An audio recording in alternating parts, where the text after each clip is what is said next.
Que voulez-vous qu'on dise au pouvoir pour les faire rougir? Que voulez-vous qu'on dise aux opprimés pour les réveiller? Il faudrait pouvoir écrire avec le sang de son cœur et la bile de son foie, le tout pour faire plus de mal encore. Car il est des heures où l'homme est comme un somnambule qui court sur les toits. Si on crie pour l'avertir, on le fait tomber. Vive la République!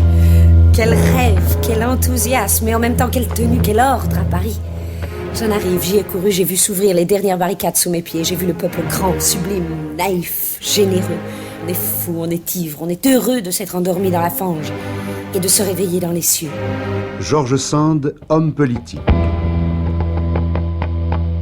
Et quand je parle de George Sand, homme politique, c'est de George Sand engagé dans l'action politique. George Sand représente dans l'action de la seconde moitié du XIXe siècle la pointe de la pensée du XVIIIe.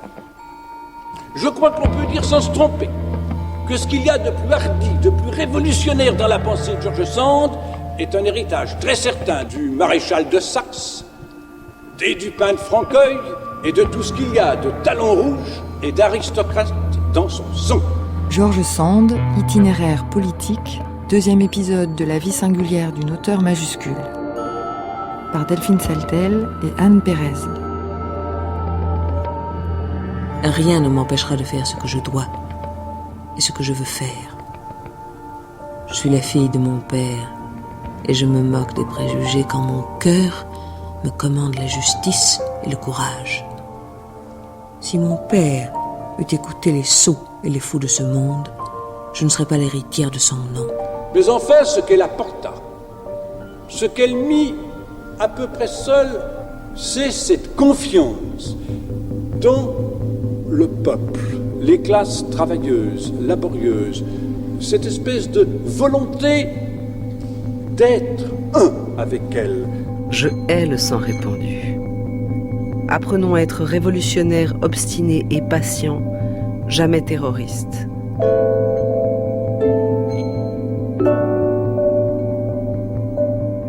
Pendant la Révolution de 1848, quand le peuple de Paris se soulève pour conquérir enfin une république démocratique et sociale, des caricatures de George Sand paraissent un peu partout dans les journaux satiriques. Sur une de ces gravures, on la voit en sorcière géante, vêtue de noir et armée d'une cravache. Postée fièrement, la main sur la taille, elle écrabouille sous ses pieds une foule de petits bonshommes paniqués qui s'agitent dans tous les sens. Elle piétine un magistrat en robe, un pauvre député qui tente de s'échapper en vain, un bourgeois en chapeau haute forme. Sur son visage, un rictus pervers de femme dominatrice. Parce qu'en 1848, George Sand fait peur. Elle est une grande voix qui s'élève au cœur des événements, une socialiste, rouge, dangereuse, à la pointe de la pensée de gauche la plus radicale. Et en plus, c'est une femme. Comment ose-t-elle s'engager en politique? Elle n'a même pas le droit de vote. Elle ose. Elle ose parce qu'elle s'appelle Aurore Dupin de Franqueuil. Elle est fille de la Révolution française, née des amours improbables entre un aristocrate et une cantinière. Une métisse sociale écartelée entre deux mondes qui, dès l'enfance, va faire l'expérience des injustices de classe. Il est là, le creuset de son engagement pour l'égalité, le progrès, le peuple. Retracer l'itinéraire politique de George Sand, c'est plonger dans un siècle secoué par les répliques sismiques de 1789. C'est suivre une pensée en mouvement, sans cesse soumise à la gigue des événements, à la violence de l'histoire, une pensée qui cherche sa cohérence dans l'écriture sous toutes ses formes. Et ça commence en 1830, à l'aube des Trois Glorieuses, quand gronde la Révolution de Juillet. En 1830, Aurore Dupin, qui a donc 25-26 ans, elle est née en 1804, eh bien c'est une jeune femme mariée avec le baron Casimir Dudevant. Michel Perrault. Elle demeure à Nohant, dans l'Indre, et elle a déjà 2 enfants, un petit garçon, une petite fille, Maurice et Solange. Et sa sensibilité politique la met du côté de la Révolution et du peuple. Elle est la fille de Maurice Dupin, descendant du maréchal de Saxe, qui fut un brillant officier des armées révolutionnaires et napoléoniennes, surtout napoléoniennes, qui avait fait la campagne d'Italie et qui était pour la Révolution. Enfin, pour la Révolution et pour Napoléon, qui à ses yeux la continuait. Donc, le père est pour elle un héros, et ce héros est un héros de la Révolution. Et ce jeune homme brillant et très attachant avait engrossé, on peut bien le dire, une jeune femme rencontrée aux armées et qui n'était pas du tout de son milieu, puisque c'était au fond un petit peu une cantinière. La grand-mère dira une femme entretenue. Elle était d'origine parisienne, descendante du peuple. Ses parents vendaient des oiseaux sur le quai aux Fleurs à Paris, et elle-même est presque illettrée. Sophie de Laborde est presque illettrée, et elle va se revendiquer de cette double origine. C'est quelque chose de très important dans son itinéraire. Peut-être qu'elle ne le pense pas vraiment en 1830, mais ça va se révéler très vite. Elle dira « Je suis la fille d'un patricien et d'une bohémienne, et je serai, avec la bohémienne, contre les rois et leurs suppôts. » Donc, le sang des rois se trouva mêlé dans mes veines au sang des pauvres et des petits. Et comme ce qu'on appelle la fatalité, c'est le caractère de l'individu, comme l'organisation de chacun de nous est le résultat d'un mélange ou d'une parité de races, et la continuation toujours modifiée d'une suite de types s'enchaînant les uns aux autres, j'en ai toujours conclu que l'hérédité naturelle, celle du corps et de l'âme, établissait une solidarité assez importante entre chacun de nous et chacun de ses ancêtres. Car nous avons tous des ancêtres, grands et petits, plébéiens et patriciens. Ancêtre signifie patresse, c'est-à-dire une suite de pères, car le mot n'a point de singulier. Il est plaisant que la noblesse ait accaparé ce mot à son profit, comme si l'artisan et le paysan n'avaient pas une lignée de pères derrière eux, comme si on ne pouvait porter le titre sacré de père à moins d'avoir un blason, comme si enfin les pères légitimes se trouvaient moins rares dans une classe que dans l'autre. Bon, nous allons essayer de nous y retrouver parmi ces portraits de famille. Pour moins vous embrouiller, je vais essayer de suivre la généalogie, enfin la chronologie de cette généalogie. Nous avons dans le médaillon Aurore de Königsmarck. Aurore de Königsmarck, cela nous ramène aux années 1670. Elle eut du roi de Pologne un fils, Maurice de Saxe. Elle est donc descendante de Maurice de Saxe. Avec Marie Rintault, ils ont eu cette fille, Marie-Aurore de Saxe. Voyez, fille naturelle mais reconnue de Maurice de Saxe. Lors du vainqueur de Fontenoy ou de Rocroi, nous passons à sa fille, à droite du médaillon, Aurore de Saxe. Et en seconde noce, elle épouse Dupin de Franqueuil, fermier général, subdélégué à Châteauroux. Ce sont là les grands-parents de l'écrivain. Maria Dupin de Franqueuil, ils ont eu ce fils, Maurice Dupin, qui était le père de George Sand. Ici sa mère, Sophie Victoire de Laborde. Donc ici son père, sa mère, et ici sa grand-mère qui a vécu à Nohant, qui l'a élevé, George Sand, et est élevé par sa grand-mère. J'ai 23 ans. La province est sotte et méchante. Les hommes passent leur nuit à l'auberge, s'enivrent, se livrent à la débauche, et leurs femmes sont de leur côté d'une légèreté inouïe. En fait, elle s'ennuie, la province. Et moi avec elle. Que faire? Oui, que faire? En 1830, elle est en effet assez indifférente à la politique, d'abord parce que le régime des Bourbons ne lui plaît pas du tout, parce qu'elle trouve que la chose politique, c'est plutôt des intrigues, elle trouve pas ça très intéressant, la vérité, et puis, fondamentalement, en 1830, les femmes ne font pas de politique. Voilà, il faut bien se souvenir de cela. La politique, c'est l'affaire des hommes. Les femmes sont hors de la politique. Elles sont considérées comme, oui, c'est pas leur affaire du tout. Et de ce point de vue-là, George Sand, qui n'est pas encore George Sand, Aurore Dupin, ne conteste pas ce partage. Qu'est-ce que les femmes ont à faire avec la politique? C'est pas intéressant. Elles ont mieux à faire. Enfin, elles ont mieux à faire pour elles, les arts, encore une fois, la musique, le dessin, elles dessinent très très bien, d'une part, la vie artistique, et d'autre part, la vie familiale. Elle aime ses enfants, elle s'en occupe beaucoup. C'est beaucoup plus intéressant que la politique. Autrement dit, à cette époque-là, d'une certaine manière, elle adhère au modèle classique, avec c'est quand même cette différence qu'elle voit son indépendance dans les arts. Et la plupart des femmes font de la couture, peignent, bien sûr, toutes les jeunes filles dessinent un peu, font un peu de musique comme ça, mais elle a beaucoup plus d'ambition, beaucoup plus de ce point de vue-là. Autrement dit, la politique, pas grand-chose, mais les arts comme et anti-bourgeoise. Elle aime pas du tout la vie bourgeoise. À la Châtre, qui est une petite ville provinciale, elle trouve les gens très ennuyeux, les femmes assommantes, et au fond, elle a le désir d'aller à Paris. La voilà qui s'en va à Paris. Alors ça, c'est quand même un signe d'indépendance.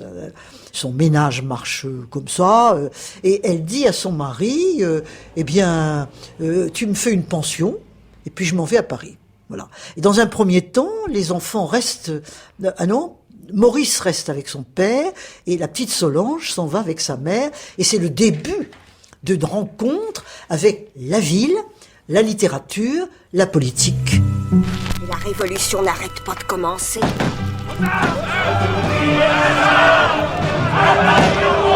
chers camarades, nous voici donc réunis, nous les étudiants en médecine. Nous nous déclarons en état d'insurrection. Que se passe-t-il ?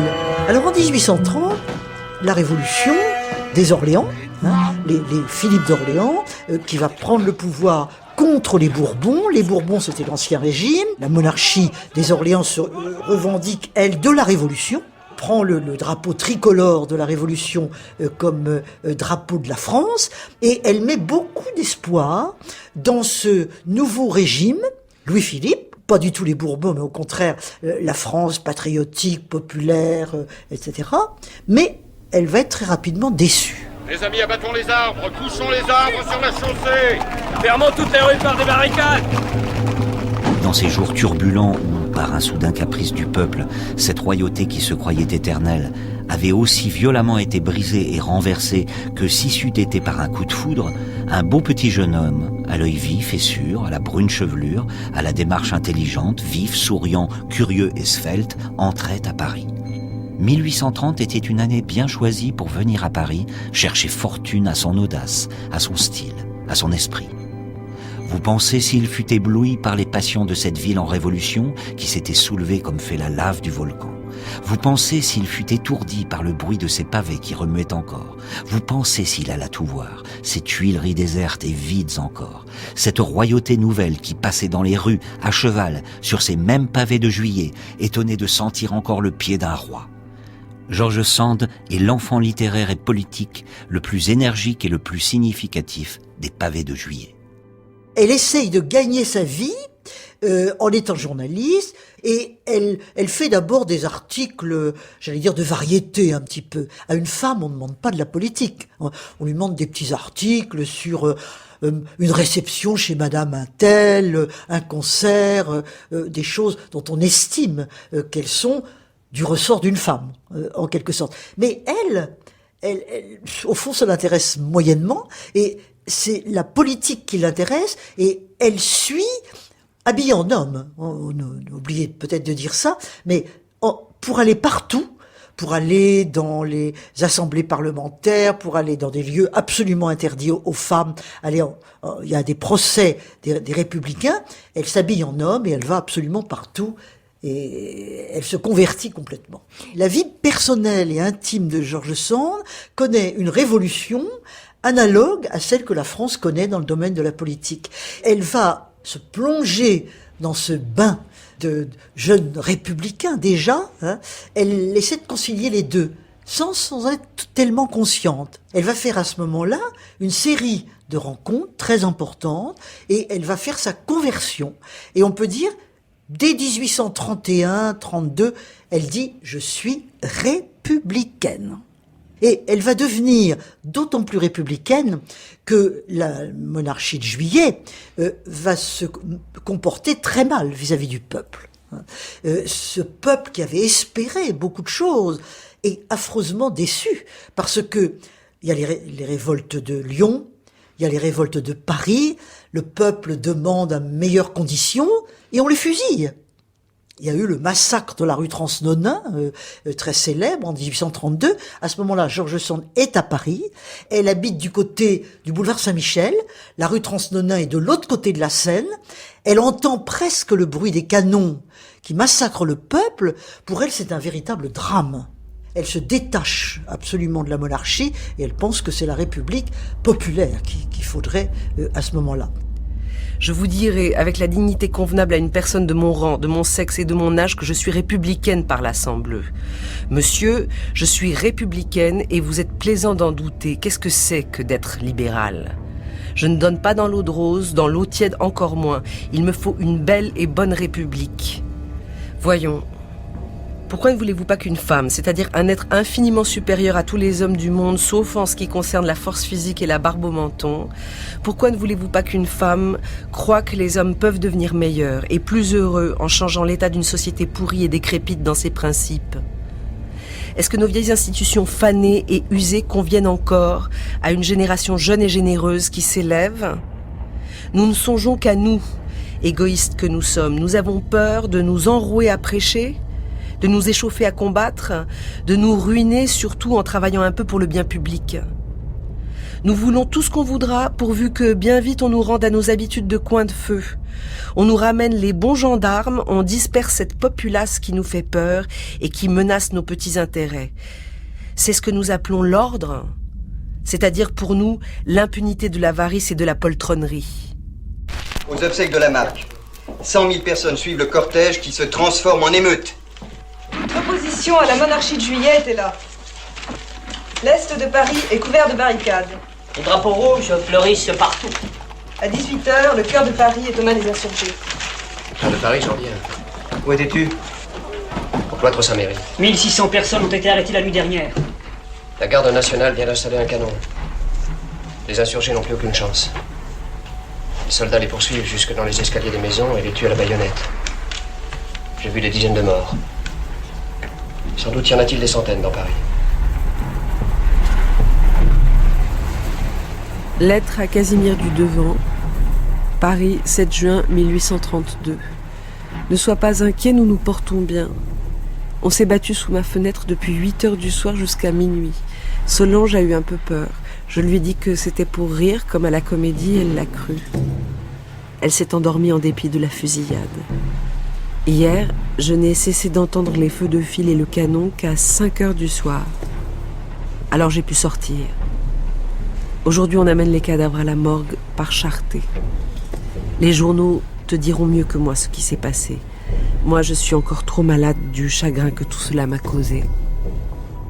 Je ne me suis pas sentie émue tant que les balles ont volé.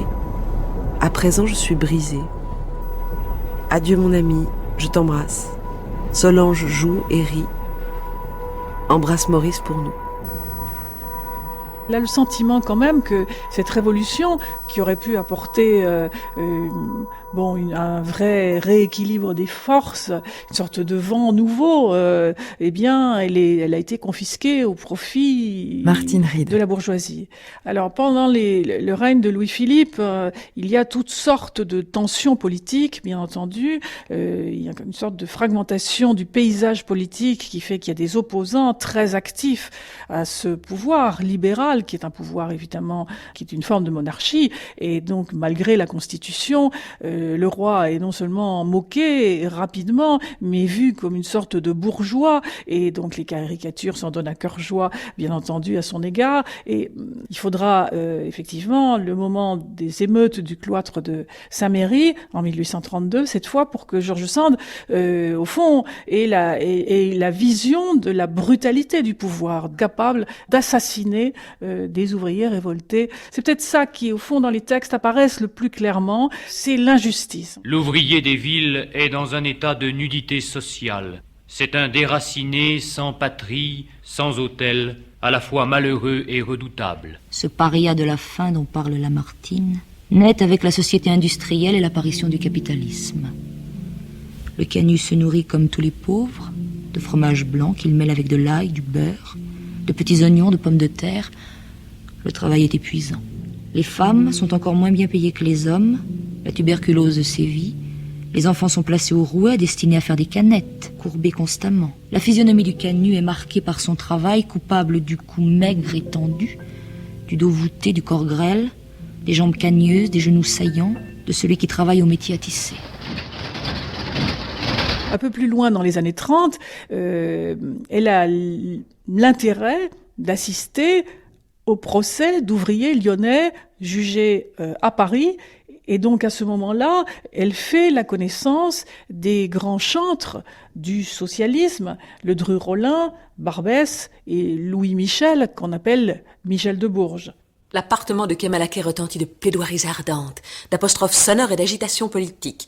Il ne s'agit que de révolution, de république, de poser la question sociale. Franz Liszt, qui est un jeune musicien beau, jeune et libertaire, pose à son tour la question sociale. L'abbé de Lamennais, dont Liszt m'a fait faire connaissance, pose la question sociale. Bref, j'ignore s'il nous appartiendra jamais de la résoudre, mais cette question sociale est loin de demeurer sans réponse. Enfin, j'ai en face de moi un homme fort, volontaire, et qui s'impose à moi. Je l'admire. Je m'attache par le cœur à cette nature qui ne ressemble à aucune autre. Jusque dans ses excès, Michel est passionnant. Comme lui, je hais les compromis et le juste milieu. Pourtant, je me refuse à croire qu'il faille d'abord tout détruire pour en arriver à faire le bien du peuple. Mettre fin à l'inégalité par la violence est une action qui me rebute. Michel me traite alors d'aristocrate et me croit attaché à un mode de vie appelé à disparaître. Il oublie que par ma mère, je suis comme lui, issu du peuple, et que toute ma vie est là, depuis l'adolescence, pour prouver ma rébellion en face d'une société conformiste et traditionnelle.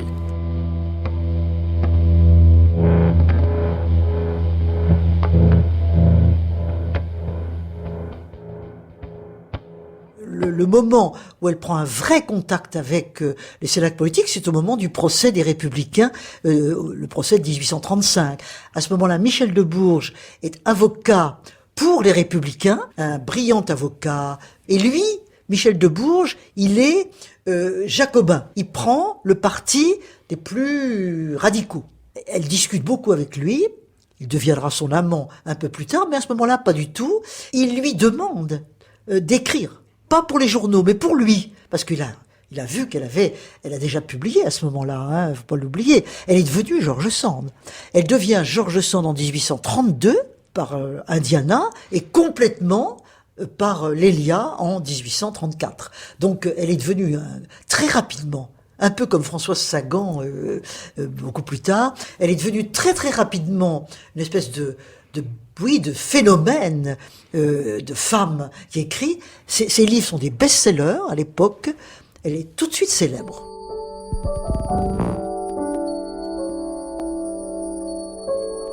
George Sand est une autodidacte en politique. Ce sera une série de rencontres exceptionnelles. Elles le sont rétrospectivement parce qu'il lui semble assez normal, au fond, au départ, voilà, de prendre contact avec telle ou telle personne. Or, on s'aperçoit rétrospectivement qu'elle a en réalité rencontré des acteurs majeurs du domaine politique de l'époque. Non seulement Armand Barbès, bien sûr, mais Michel de Bourges. Elle va rencontrer Félicité de Lamennais, qui, lui, est le chantre d'un catholicisme social auquel, dans un premier temps, George Sand va être extrêmement sensible. Pierre Leroux, alors l'histoire de Pierre Leroux est très étonnante. George Sand va le soutenir financièrement, va le soutenir psychologiquement. Et donc c'est à la suite de ces rencontres successives avec ces personnages qu'aussi George Sand, qui, on le sait par les témoignages, a un goût immodéré de la conversation politique, qui se termine tard dans la nuit, etc., où on se raccompagne, elle raconte ça dans l'histoire de ma vie, on se raccompagne les uns les autres, on se promène le soir dans Paris, et on parle politique, naturellement. Donc George Sand va petit à petit réellement être ce que Tocqueville appellera plus tard une manière d'homme politique. Tyran, qui que vous soyez, roi ou assemblée populaire, qui êtes-vous, pygmée d'un jour, pour vous opposer aux manifestations progressives du droit? Sachez que le droit jaillit d'une source plus profonde que le Vésuve, et craignez les éruptions du volcan de la conscience humaine. Pierre Leroux. pendant cette dizaine d'années 35-45, on peut dire qu'elle plonge littéralement dans la littérature socialiste de l'époque la plus avancée, il faut bien voir. Hein. C'est vraiment le progressisme de l'époque. On ne peut pas aller beaucoup plus loin que les gens qu'elle lit à cette époque-là. Le 19e siècle est en train de découvrir le social, et alors elle est tout à fait au cœur de cette réflexion-là. Ses amis, Michel de Bourges, on en a parlé, Lamennais et d'autres, vont l'introduire dans la réflexion sociale et socialiste de l'époque. Les gens qu'elle lit à cette époque-là, c'est Saint-Simon, qui pense la classe ouvrière, la classe la plus nombreuse et la plus pauvre, hein, c'est-à-dire celle qui doit justifier notre existence, il faut la libérer, il faut qu'elle devienne instruite et il faut établir la justice sociale. Alors ça, George Sand, elle est en plein là-dedans. Et puis après, elle va s'écarter un petit peu de Saint-Simon, et il y a un autre socialiste qui va compter beaucoup pour elle, c'est Pierre Leroux. Il veut réconcilier la République et le socialisme. Il faut à la fois miser sur la République, le suffrage universel, qu'on n'a pas, mais qu'il faudra avoir un jour. Un jour, le peuple doit voter. D'un autre côté, la question sociale. Trouver le moyen de la justice sociale par l'éducation. Il faut éduquer le peuple, par le travail. Pour elle, le socialisme est le but et la République est le moyen. Et qu'est-ce que c'est pour elle le socialisme? C'est pas du tout un parti, ça n'a aucun rapport avec nos définitions d'aujourd'hui. Le socialisme, c'est la solution de la question sociale.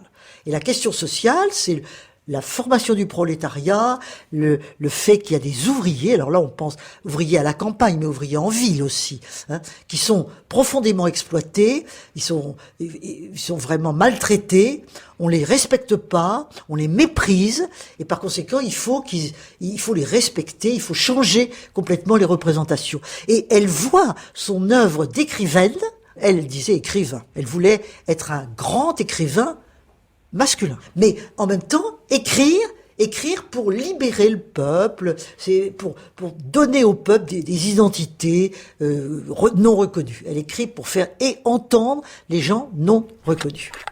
1834, le secrétaire intime, Léonie, Jacques. 1835, André, Mirza. 1836, Simon. 1837, le Dieu inconnu, Mauprat, la dernière Aldini, 1838, les maîtres mosaïstes, Spiridion, 1840, le compagnon du Tour de France, 1841, Mouni Robin, Horace, 1842, Consuelo, 1843, Jean Zisca, 1844, Jeanne, la fauvette du docteur, 1845, le meunier d'Angibault, Isidora, Teverino, le péché de Monsieur Antoine, 1846, la mare au diable, 1847, le Piccinino. Les contemporains ont parlé d'une véritable révolution Charpentier. Jean-Yves Mollier. Gervais Charpentier décide en 1838 de créer une collection qui porte son nom, la Bibliothèque Charpentier, et il décide de frapper un grand coup en commercialisant à 3,50 francs. Donc il abaisse véritablement le prix du volume. Par conséquent, on est en train de changer d'époque. Ça veut dire que la révolution scolaire commence à faire naître de nouvelles couches de lecteurs, que les Français voient leur niveau de vie s'améliorer suffisamment pour qu'ils puissent consacrer à des dépenses qui ne soient plus de première nécessité un peu d'argent et donc puissent acheter des livres. Tous ces éléments réunis font qu'effectivement les romanciers vont trouver un nouvel espace. Ils vont pouvoir s'adresser à de nouveaux lecteurs. Peut-on continuer à parler uniquement des problèmes de l'aristocratie? Certainement pas. Et donc il faut essayer d'introduire la modernité, d'introduire l'actualité d'une manière ou d'une autre. Et George Sand est tout à fait capable, on le voit dans sa correspondance et dans son œuvre, dans les années 1840, de comprendre que la question sociale est à l'ordre du jour, que les ouvriers ne peuvent plus être exploités comme ils l'étaient à l'époque. Victor Hugo en vers va effectivement chanter d'une certaine manière, rendre hommage à la misère ouvrière, à la misère des enfants qui s'en vont travailler dans les mines. Eh bien, George Sand, elle va également écrire des romans sociaux. Elle parlera de la mine, elle parlera des compagnons, elle parlera des ouvriers, des ouvrières. Elle va mettre en scène la question sociale, non pas tout à fait à la façon où Marx le fait dans le manifeste du Parti communiste en 1848, encore que lorsque Marx dit « un spectre hante l'Europe, celui du communisme », c'est au fond, c'est du roman. C'est du roman feuilleton extraordinaire parce qu'il dramatise pour faire toucher du doigt un problème qui est un problème de philosophie politique ou de philosophie ou de morale. Donc on voit bien que le roman est partout. George Sand touche beaucoup de gens. C'est à l'époque un des écrivains les plus lus de l'époque. La trilogie Victor Hugo, Eugène Sue, qui a encore beaucoup plus de succès qu'elle, absolument, et George Sand. Elle a beaucoup de succès et elle a du succès parmi les femmes. Elle a beaucoup de lectrices féminines qui sont surtout touchées par le côté émancipation des femmes et puis aussi par les plus instruits des classes populaires, c'est-à-dire les artisans des villes qui savent très bien lire et écrire et qui sont des amateurs de romans feuilletons. Parce qu'il ne faut pas oublier que les romans de George Sand, comme les autres, comme Victor Hugo, comme Eugène Sue, sont d'abord publiés dans la presse. Avant d'être publiés en livres, ils sont publiés en romans feuilletons dans la presse. Alors c'est les journaux, des œuvres qu'on lit tous les jours en achetant le précédent, le numéro suivant pour avoir la suite, en quelque sorte. Donc elle est dans le coup, si vous voulez, de l'écriture de son temps, et elle marque l'écriture de son temps par le choix de ses sujets, par son style et par le public qu'elle veut toucher. On pourrait dire qu'elle est un écrivain engagé. On a parfois justement appelé communistes ces romans-là, ces romans de la fin des années 30, début des années 40, parce que ce sont des romans où on parle politique tout le temps et on imagine, on élabore plusieurs personnages ensemble, avec toujours un personnage féminin bien entendu, élabore d'autres modèles de société. Alors on est bien dans une phase de socialisme utopique, celui qui essaie d'imaginer, de penser et de retourner ces questions dans tous les sens de manière à obtenir le meilleur modèle. Et cela, on l'entend dans les romans, on l'entend dans Le Compagnon du Tour de France, où on a justement un compagnon qui tombe amoureux d'une jeune femme aristocrate. La fin reste un peu énigmatique, on ne sait pas s'ils vont se marier ou pas, mais en tout cas, ce face-à-face a été vécu en termes politiques, parce que le personnage principal, Liseux, est une femme extrêmement instruite, comme dans tous les romans de George Sand, et donc elle a en face d'elle quelqu'un qui est instruit aussi, mais d'une autre manière, et c'est par l'échange, grand principe romanesque chez George Sand, les couples évoluent à partir de débats, d'idées sur ce qu'ils sont et sur ce que la société va être. On est toujours dans cette sorte de point de fuite d'une société utopique à venir qui évidemment sera bien meilleure que celle d'aujourd'hui. Sois tranquille, Rose. Cette nuit, pas plus tard que cette nuit, je trouverai la tendresse et je t'en ferai part. C'est alors que nous serons riches. Au jour d'aujourd'hui, comme dit ce gendarme qu'on a mis ici pour nous garder, nous sommes si pauvres que personne ne veut de nous. Mais demain, Rose, pas plus tard que demain, nous serons mariés toutes les deux, moi avec Paul, qui est devenu roi d'Alger, et toi avec cet homme qui porte des sacs de blé et qui te regarde toujours. J'en ferai mon premier ministre, et son emploi sera de faire brûler à petit feu ce gendarme qui dit toujours la même chose et qui nous a fait tant souffrir. Mais tais-toi, ne parle de cela à personne. C'est un grand secret. Je crois qu'un roman estimable doit être un plaidoyer en faveur d'un généreux sentiment, mais que pour faire un bon roman, il faut que le plaidoyer soit tout au long sans que personne s'en aperçoive. Voilà tout le secret du roman. Je ne l'ai pas encore trouvé dans la pratique. Toujours, quand je suis à l'œuvre, le plaidoyer emporte le roman ou le roman le plaidoyer. Tout l'art, car il y a de l'art dans des moindres choses encore que le roman, consisterait, je le sens, à incarner un monde idéal dans un monde réel. Il y a quelques romans, comme Le péché de Monsieur Antoine, par exemple, où on a presque le sentiment que la pensée politique prime sur l'intrigue romanesque. Et qu'au fond, quelque part, le roman sert essentiellement de tribune aux idées de George Sand. C'est la critique d'ailleurs qui a été faite à ceux qui ont lu ce roman au moment où il est paru, un roman qui n'a pas été trop bien compris parce que justement il était trop radical. Et tout de même il faut entendre certains passages du péché de Monsieur Antoine pour mesurer la violence des termes utilisés. George Sand à ce moment-là pourfend toute la société, toutes les formes de pouvoir, les pouvoirs de classe bien entendu, les pouvoirs de domination des hommes sur les femmes, et les mots qu'il utilise sont des mots extrêmement forts pour condamner dans son ensemble et le régime et l'Église. Et donc il n'y a rien, comme c'est le cas effectivement des positions socialistes les plus avancées à ce moment-là, rien ne trouve grâce à ses yeux. Ce qu'il faut souhaiter, c'est une autre société et un bouleversement absolument complet des rapports de classe. Je n'ai qu'une passion, l'idée d'égalité. Elle seule épanouit mon âme et la console d'immenses douleurs. Je ne suis pas dégoûtée de mon devoir qui est avant tout, je crois, de prier les forts pour les faibles, les vainqueurs pour les vaincus, quels qu'ils soient, et dans quelque camp que je me trouve moi-même.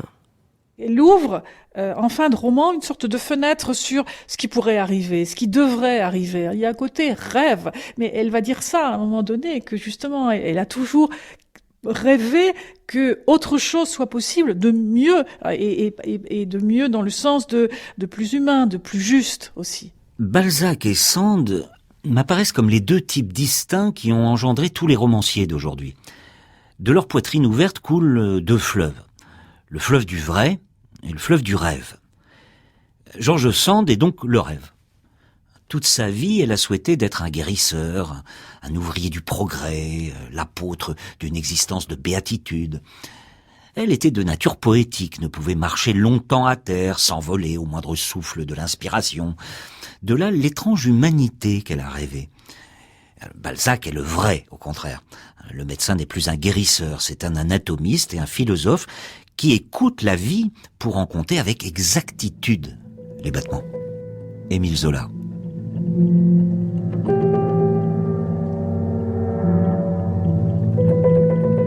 Elle a l'intérêt d'imaginer divers modes d'intervention, que ce soit le romanesque, les lettres ouvertes, la fondation d'une revue puis d'un journal surtout, qu'elle finance. Elle imaginera enfin de publier des brochures, donc elle va être très sensible à orchestrer une sorte de présence médiatique, dirait-on aujourd'hui, sur ces questions qu'elle juge absolument centrales et parfaitement contemporaines. Elle a une vraie conscience de l'action politique par l'écrit. Ça, c'est tout à fait remarquable, parce qu'on pourrait dire que Victor Hugo, là aussi, cette conscience-là, encore que Victor Hugo mettra un peu plus de temps que George Sand à prendre aussi clairement parti. Mais la chose est remarquable chez George Sand, puisque de nouveau, en tant que femme, elle n'a aucune raison de s'intéresser à la politique, elle n'a aucun droit de le faire, droit civil.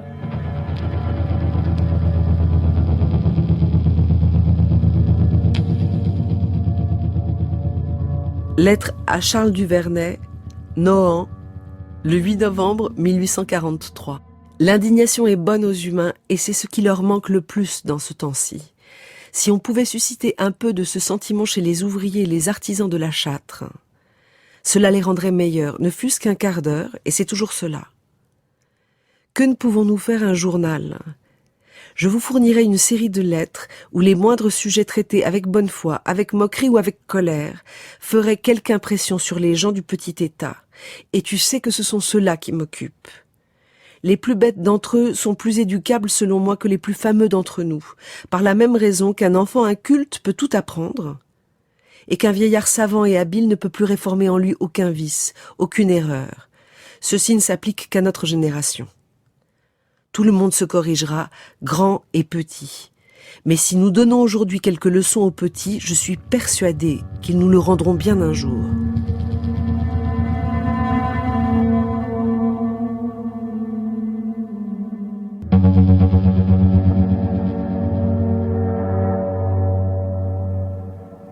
Pierre Leroux vient s'installer pas bien loin d'elle, à Boussac, dans la Creuse, c'est tout près de l'Indre.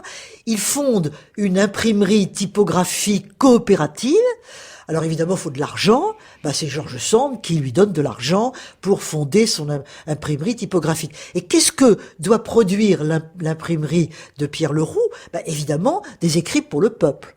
Un journal, l'Éclaireur de l'Indre, une revue, la revue indépendante, et puis des petits opuscules qui sont destinés à l'éducation du peuple, et c'est George Sand qui donne de l'argent pour ça. Autrement dit, elle est profondément engagée intellectuellement, moralement et matériellement, économiquement, dans une entreprise de subversion populaire. Ce qui est intéressant à suivre dans ces bulletins de l'éclaireur de l'Indre, c'est le socialisme de George Sand. Jacques de Bubridel. Elle fait écho aux théories saint-simoniennes, mais chaque fois qu'elle prend la plume, chaque fois qu'elle s'adresse à ses concitoyens, qu'elle joue ce rôle de journaliste et de polémiste, parfois très violente, nous nous rendons compte qu'elle le fait avec un bon sens, et je dirais un sens pratique, particulièrement féminin. Ce qui me frappe dans ces campagnes de George Sand, c'est qu'elles sont très loin des nuages et des nuées de la pure pensée de ses romans, et qu'elles se traduisent au contraire en études sociologiques, sociales, très pratiques, très claires et très humaines, et que cette sympathie qu'elle avait pour le peuple, mot qu'elle désignait, car c'est un terme sur lequel elle revient constamment, je suis peuple moi-même, avec le peuple, dans le peuple et devant le peuple, se traduisait par un sens aigu des besoins de chacun et un profond amour de l'humanité. Et puis, en même temps, elle pense qu'il faut que les ouvriers s'expriment eux-mêmes. C'est très important. Et comment peuvent-ils s'exprimer eux-mêmes? À cette époque-là, les ouvriers parisiens, notamment, mais pas seulement, veulent s'exprimer par la poésie. Il y a tout un mouvement qu'on appelle le mouvement des poètes ouvriers, que vont soutenir Victor Hugo, Eugène Sue et George Sand. Une espèce de trilogie d'intellectuels ô combien célèbres déjà à l'époque, pour soutenir l'écriture ouvrière. Donc eux-mêmes doivent écrire. Et elle est amie avec toutes sortes d'écrivains ouvriers comme ça, comme Charles Poncy. Charles Poncy est un maçon. Alors lui, il n'est pas à Paris, Charles Poncy, il est à Toulon. Il est maçon à Toulon. Et il est séduit par George Sand et il a envie d'écrire. Il fait partie de cette élite ouvrière qui rêve. Le rêve ouvrier, qu'est-ce que c'est à cette époque-là? C'est d'écrire. Sortir du travail purement manuel et écrire, être reconnu par l'écriture. Et Charles Poncy écrit à George Sand et il lui dit, bon voilà, moi j'ai écrit des poésies, est-ce que vous accepteriez de les lire? Alors, bien sûr, elle lui dit oui, naturellement. Et il lui envoie ses poésies, et elle lui fait quelques remarques d'ailleurs. Elle lui dit oh, vous êtes un peu trop lyrique, et puis vous parlez tout le temps de votre amour pour votre épouse Eugénie, mais il faut surtout parler du travail. Elle est un petit peu moralisatrice là. Elle trouve qu'il faudrait qu'il laisse un peu le lyrisme amoureux aux bourgeois, hein, mais que eux, qui sont des ouvriers, ils parlent de leur travail. Hein. Mais finalement, il va tout de même faire un petit livre qui s'appelle Les Chants de l'Atelier, que George Sand va préfacer. Autrement dit, faire accéder une écriture ouvrière, une parole ouvrière dans l'enceinte de la cité.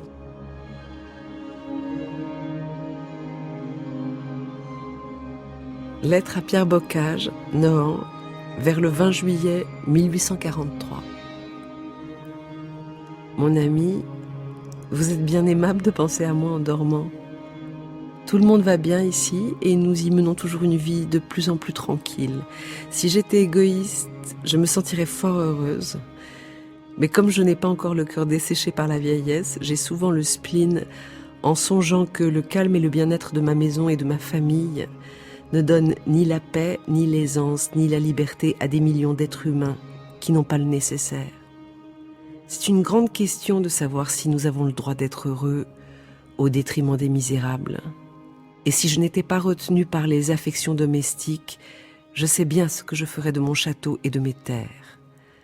Pourtant, je me soumets à la loi commune, j'engraisse lâchement, et je fais semblant de me croire justifiée parce que je travaille pour donner les joies de la vie à mes enfants et à mes domestiques. Et pourtant, il y a des gens qui me traitent de fanatique, de communiste et de romanesque, parce que je laisse quelquefois percer un remords ou un regret de mon peu de vertu. Me voilà loin de mon sujet. J'avais à vous parler de ma bonne santé et de mon agréable intérieur pour rassurer votre amitié. Certainement, tout cela va à merveille. Maurice est un bon garçon. Solange va venir en vacances. Chopin ne se porte pas mal. Delacroix couvre des toiles avec de la superbe couleur. J'ai de belles fleurs dans mon jardin. Et je barbouille toujours des romans avec une déplorable facilité. J'ai bien trouvé dans le cœur de mes amis mieux que je n'avais rêvé, mieux que je ne méritais. Sur ce, bonsoir, chers vieux amis.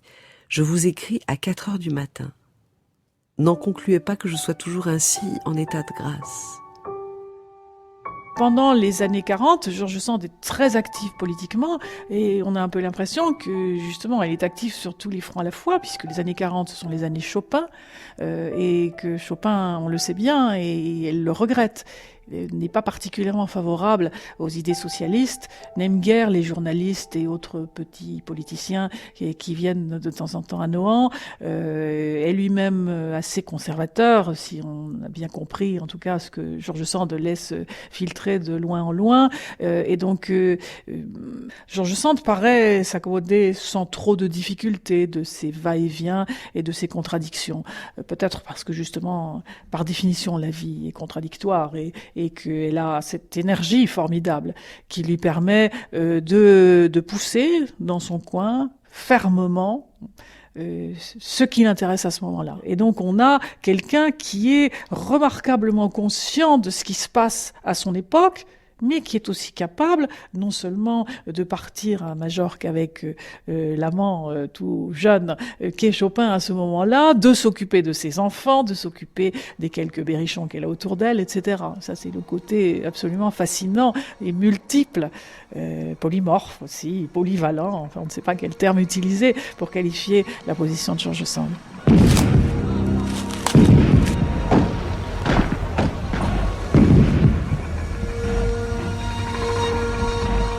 En dehors de sa situation familiale, George Sand va construire pendant en réalité une vingtaine d'années sa position politique.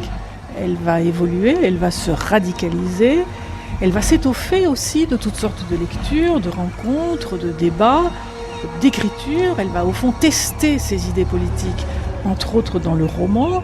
Et 48 va la trouver au moment où elle est parfaitement prête politiquement. 1848 est un grand mouvement, un mouvement social et politique. Michel Riosarcé. La révolution se déroule en quelques jours et immédiatement, la presque totalité de la France devient républicaine.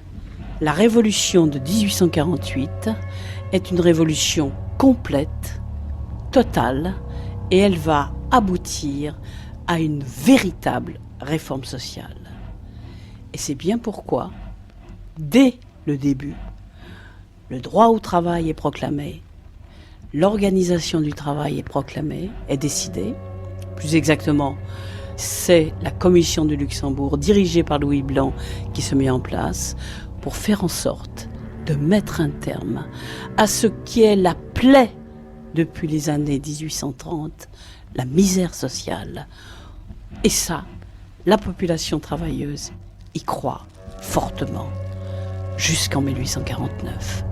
L'espoir est immense, mais en même temps, et Tocqueville le dit admirablement bien, puisqu'il se promène dans les rues de Paris, on veut tout réformer, tout remettre en place, y compris, dit-il, cette inégalité ancestrale entre les hommes et les femmes. Lettre à Charles Poncy, 8 mars 1848.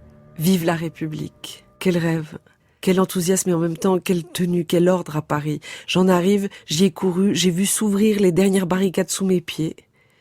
J'ai vu le peuple grand, sublime, naïf, généreux, le peuple français, réuni au cœur de la France, au cœur du monde, le plus admirable peuple de l'univers. On est fou, on est ivre, on est heureux de s'être endormi dans la fange et de se réveiller dans les cieux. La République est conquise. Elle est assurée. Nous y périrons tous plutôt que de la lâcher. Elle les connaît tous. Tous ces gens qui vont faire la révolution de 48, Lamartine qui va proclamer la République de 48 au balcon de l'hôtel de ville de Paris, qui va choisir le drapeau tricolore, etc., etc. Enfin, vraiment, des figures emblématiques. Ledru-Rollin, qui va être le responsable du gouvernement provisoire de la République de 48, est un de ses amis, ainsi que Garnier-Pagès. Elle va un peu plus tard faire la connaissance de Barbès, qui va devenir un de ses grands amis, alors là, jusqu'à la mort de Barbès, bien plus tard, en 1870. Autrement dit, elle est liée à eux, ou elle va se lier à eux. Louis Blanc, qui va être le théoricien du travail, de l'organisation du travail, qui est une figure incontournable de 1848, au centre des événements, est un de ses amis. Il est venu à Nohant, d'ailleurs, il la connaît très très bien. Autrement dit, tous ces gens qui sont là, au cœur de l'action, sont ses amis. Alors, quand elle voit que le mouvement, avec les émeutes, et puis très rapidement, s'emballe et va proclamer la République, elle se dit, mais moi, qu'est-ce que je fais et qu'est-ce que je peux faire? Vous êtes un écrivain, écrivez pour nous. Alors elle vient à Paris, se met à leur disposition. À ce moment-là, elle loge tout près du Palais du Luxembourg, dans une rue à côté de l'Odéon, et ils viennent même après les séances du Palais du Luxembourg, ils viennent chez elle, ils viennent boire un pot, enfin discuter le coup, etc. Elle est au cœur de l'événement, là, véritablement, ce qui est très remarquable pour une femme de son temps. Et elle écrit, non pas tous, mais un certain nombre de bulletins de la République, qu'elle ne signe pas, bien entendu. Ce sont des textes anonymes signés du gouvernement de la République, parmi les plus enflammés. Aux riches, ce fantôme que vous n'osez même pas regarder en face, il vous plaît de l'appeler communisme?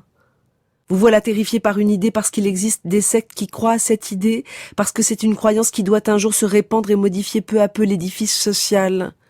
En supposant que son triomphe soit prochain, savez-vous que si vous lui montrez tant de couardise ou d'aversion, si vous mettez vos mains devant vos yeux pour ne pas le voir, de même que si, vous armant de résolution, vous provoquez contre lui des haines aveugles, vous allez lui donner une importance, un ensemble, une lumière qu'il ne se flatte pas encore de posséder?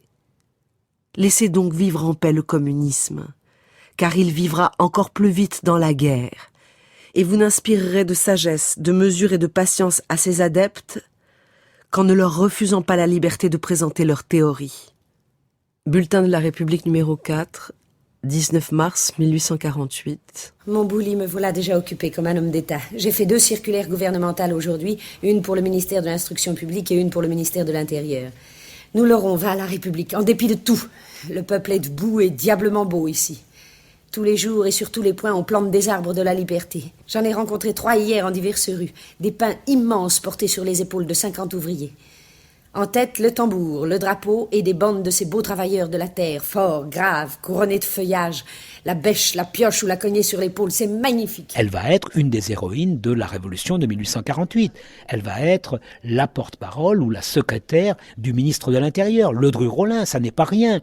Et c'est à cette époque-là qu'elle va être caricaturée le plus méchamment comme une énorme muse jouant de la harpe, c'est-à-dire effectivement tenant la plume ou chantant les mérites de la Révolution. Ces caricaturistes, ces journalistes antiféministes et antisocialistes ne supportent pas l'idée qu'une femme, à une époque où la femme n'a pas le droit de vote, puisse exprimer des idées politiques. Car il ne faut jamais se tromper. Si la France, en 1848, innove en accordant le suffrage universel, c'est un suffrage universel masculin. Et la France retardera, au fond, attendra encore un siècle avant d'accorder, en 1944, le suffrage aux femmes. L'idée qu'une femme puisse effectivement être maître chez elle, c'est une idée qui choque. Sur George Sand. La femme Sand est le prud'homme de l'immoralité. Elle a toujours été moraliste. Seulement, elle faisait autrefois de la contre-morale. Aussi, elle n'a jamais été artiste. Elle est bête, elle est lourde, elle est bavarde. Elle a dans les idées morales la même profondeur de jugement et la même délicatesse de sentiment que les concierges. fille entretenue. Ce qu'elle a dit de sa mère, ce qu'elle dit de la poésie, son amour pour les ouvriers.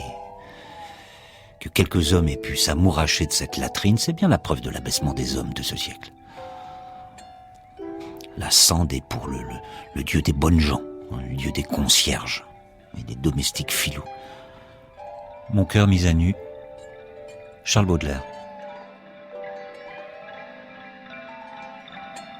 Ces hommes n'acceptent pas le rôle que joue George Sand. Ils n'acceptent pas qu'elle ait écrit dans la cause du peuple, qu'elle ait écrit dans des revues ou des journaux extrêmement engagés. Comment une femme se mêle-t-elle de faire de la politique alors qu'elle n'a pas le droit de vote? Il y a eu des clubs de femmes en 1848 qui ont été fermés dès la fin de l'année 1848, dès la répression du mouvement de juin. On s'est moqué de ces prétendus régiments qu'on appelait de vésuviennes. Ça n'a jamais existé, évidemment, autre part que dans les fantasmes masculins. Mais on voit bien comment cette réaction s'est faite. Qu'est-ce qu'on ne pardonne pas aux femmes?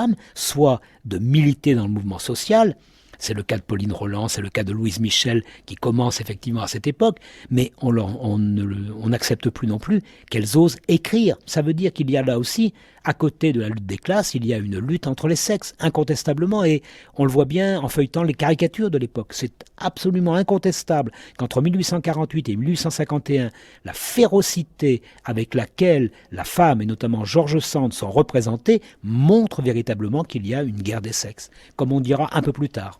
Lord Milnes me plaça à côté de Madame Sand. Je n'avais jamais parlé à celle-ci, je crois même que je ne l'avais jamais vue, car j'avais peu vécu dans le monde d'aventuriers littéraires qu'elle habitait. J'avais de grands préjugés contre Madame Sand, car je déteste les femmes qui écrivent, surtout celles qui déguisent les faiblesses de leur sexe en système, au lieu de nous intéresser en nous les faisant voir sous leurs véritables traits.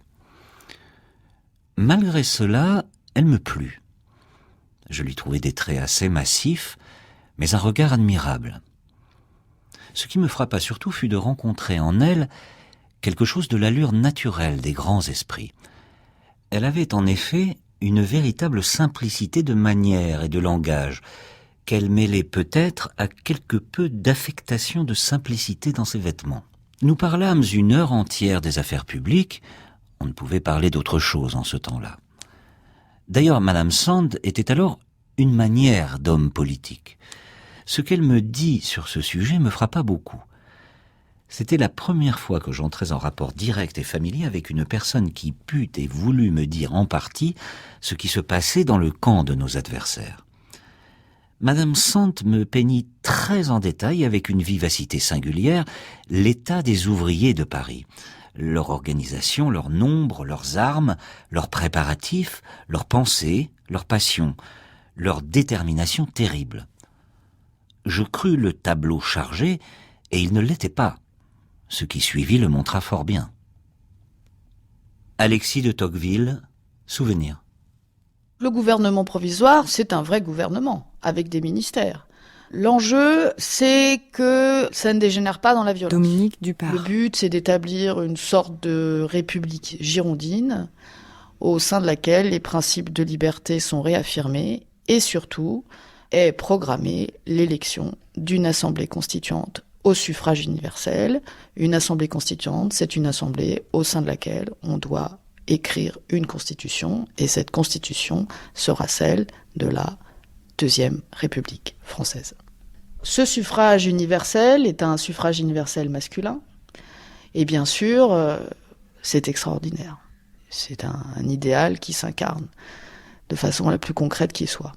Cependant, des problèmes surgissent très vite, puisque l'élection de l'Assemblée constituante est programmée pour début avril. Et début avril, c'est bien trop tôt pour que les forces progressistes et socialistes puissent s'organiser et surtout puissent faire campagne.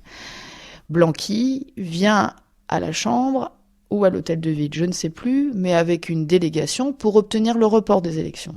Il obtient un report des élections pour le 23 avril, mais c'est misérable, du 9 au 23 avril. Bien sûr, l'élection conduira à la formation d'une assemblée constituante plutôt conservatrice. Et c'est là que les choses se gâtent. Une des grosses questions qui s'est posée tout de suite au gouvernement provisoire de 1948 était de savoir à quelle date on ferait les élections. Jacques Debut-Bridel. Les conservateurs, les monarchistes, les anciens maîtres du système censitaire désiraient voir immédiatement les élections se faire. Le suffrage universel les effrayait, mais ils pensaient l'avoir encore en main. Ledru-Rollin et tous les milieux politiques parisiens, les milieux syndicaux, nous dirions aujourd'hui, désiraient au contraire voir se prolonger le gouvernement provisoire et préparer l'opinion publique aux élections. George Sand a défendu cette thèse avec constance et chaleur.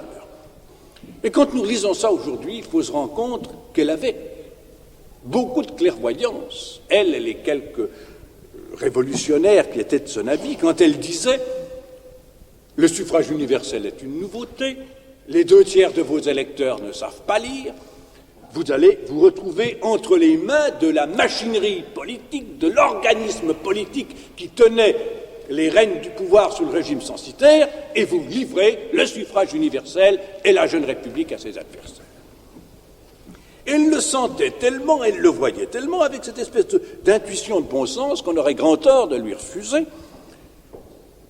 qu'elle fit le maximum de ce qui était possible de faire pour retarder les élections qui avaient été fixées, comme vous le savez, au mois de mai. Dans le bulletin de la République qu'elle rédigeait, dans le numéro 16, elle publia un article qui était presque un appel aux armes et qui fit scandale et qui lui est à l'heure actuelle longuement et souvent reproché. Bulletin de la République numéro 16, ministère de l'Intérieur, Paris le 15 avril 1848. Citoyens, les élections, si elles ne font pas triompher la vérité sociale, si elles sont l'expression des intérêts d'une caste, arrachée à la confiante loyauté du peuple, les élections, qui devraient être le salut de la République, seront sa perte, il n'en faut pas douter. Il n'y aurait alors qu'une voie de salut pour le peuple qui a fait les barricades, ce serait de manifester une seconde fois sa volonté et d'ajourner les décisions d'une fausse représentation nationale.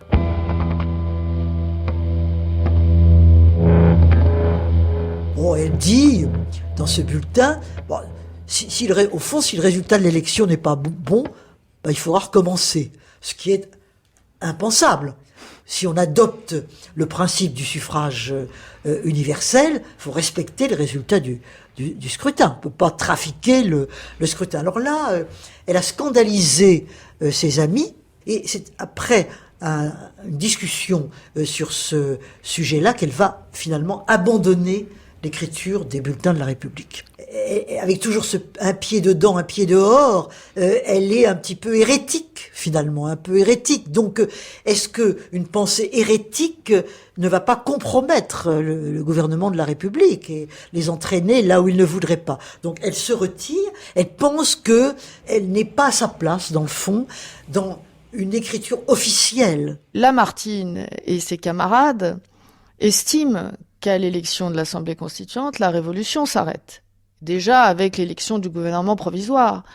Mais les ouvriers, les socialistes, eux, estiment que la révolution doit continuer. C'est-à-dire que le travail de réforme, la puissance d'émancipation qu'elle promet, ne s'accomplit pas assez au moyen de cette élection. Et donc un divorce, en réalité, advient entre les représentants nouvellement élus qui s'estiment incarner la nation française en ce qu'elle va écrire la constitution de la Seconde République, tandis que ceux qui ne se sentent pas suffisamment représentés vont estimer que la révolution doit se poursuivre au moyen de la force pour qu'elle puisse aboutir. Un des enjeux d'une révolution, c'est savoir comment elle va s'arrêter. Si on l'arrête trop tôt, elle n'est pas assez émancipatrice. Et si on l'arrête trop tard, c'est la possibilité d'une guerre civile. J'espère que tu dors sur les deux oreilles, et que si les bruits qui circulent jour et nuit dans Paris vont jusqu'en province où ils doivent prendre des proportions effrayantes, tu n'en crois pas un mot. Nous recommençons l'année de la peur. C'est fabuleux. On dit à la Mobile que la banlieue pille, à la banlieue que les communistes font des barricades. C'est une vraie comédie. Ils ont tous voulu se faire peur les uns aux autres, et ils ont si bien réussi qu'ils ont tous eu peur pour de bon. Je suis revenue toute seule du ministère rue de Grenelle la nuit dernière à 2h, et cette nuit je rentre seule aussi à 1h30. Il fait le plus beau clair de lune possible. Il n'y a pas un chat dans les rues, excepté les patrouilles de 20 pas en 20 pas. Quand un pauvre piéton attardé apparaît au bout de la rue, la patrouille arme ses fusils, présente le front et le regarde passer. C'est de la folie, c'est vraiment, comme je te le disais, la même chose qu'en 1789, et cela m'explique l'affaire. La population ne dort que d'un œil, attendant le tocsin et le canon. Un point de bascule important dans le rapport entre Sand et la jeune Deuxième République Olivier Barra correspond à la date du 15 mai 1848, jour de manifestation, d'agitation également contre la perspective d'élections précoces qui risquent de favoriser un vote conservateur, avec également ces meneurs socialistes qui marchent vers l'Assemblée. Le coup va être réprimé durement par la garde nationale et plusieurs amis très proches de Sand sont arrêtés, comme Leroux ou Barbès. Mon pauvre Bouli, j'ai bien dans l'idée que la République a été tuée dans son principe et dans son avenir. Du moins dans son prochain avenir. Aujourd'hui, elle a été souillée par des cris de mort. La liberté et l'égalité ont été foulées aux pieds avec la fraternité pendant toute cette journée.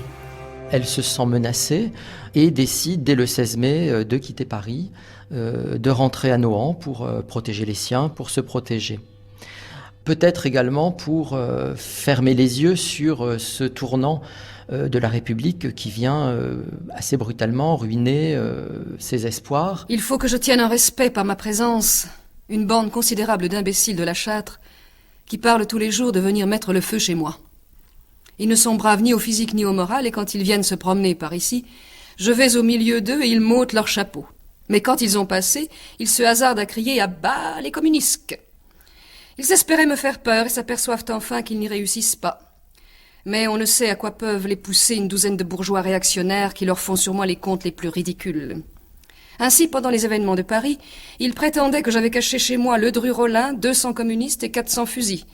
D'autres mieux intentionnés, mais aussi bêtes, accouraient au milieu de la nuit pour me dire que ma maison était cernée par des brigands, et ils le croyaient si bien qu'ils m'ont amené la gendarmerie. Alors, il se passe un événement dramatique, qui va jouer un rôle crucial dans son retrait et dans celui de beaucoup d'autres. Ce sont les journées de juin 1848. Il y a à Paris une émeute des ouvriers sans travail. Il y avait énormément de chômeurs, il y avait beaucoup de chômeurs. Et pour employer ces chômeurs, le gouvernement républicain avait créé ce qu'on appelait les ateliers nationaux, qui sont l'œuvre notamment de Louis Blanc. Alors c'était des ateliers dans lesquels on devait faire des travaux publics et où les ouvriers seraient payés un salaire minimum. Alors ces ateliers nationaux ont fonctionné, mais ils sont devenus pléthoriques et le gouvernement n'avait plus d'argent pour les payer. Conclusion, ces chômeurs sont accumulés dans le cœur de Paris, avec pas de travail, pas de salaire, la misère très rapidement. Alors ils s'insurgent, ils font des barricades, et que se passe-t-il ? Eh bien la République tire sur eux. Il y a eu des milliers de morts. C'est le drame. Et George Sand est absolument effondré. Comment croire à une République qui tue ses prolétaires ? Elle a ces mots. Et à ce moment-là, elle est complètement décidée à sortir de ce drame absolu. Elle va en effet entrer dans une autre phase de sa vie où la réflexion sur la violence et sur le suffrage universel va être tout à fait essentielle. On voit un ouvrier endimanché, couché à terre, le front percé d'une balle. À côté de lui, une chandelle allumée. Tirons-leur dessus ! Imaginez qu'après la répression de juin 48, tous les monuments parisiens sont tendus de voiles noires. On veut mettre un terme à ce moment que l'on veut enfouir sous les décombres, précisément, d'une république qui n'a plus le même nom. La République démocratique et sociale est morte et la République qui va triompher n'est plus la même.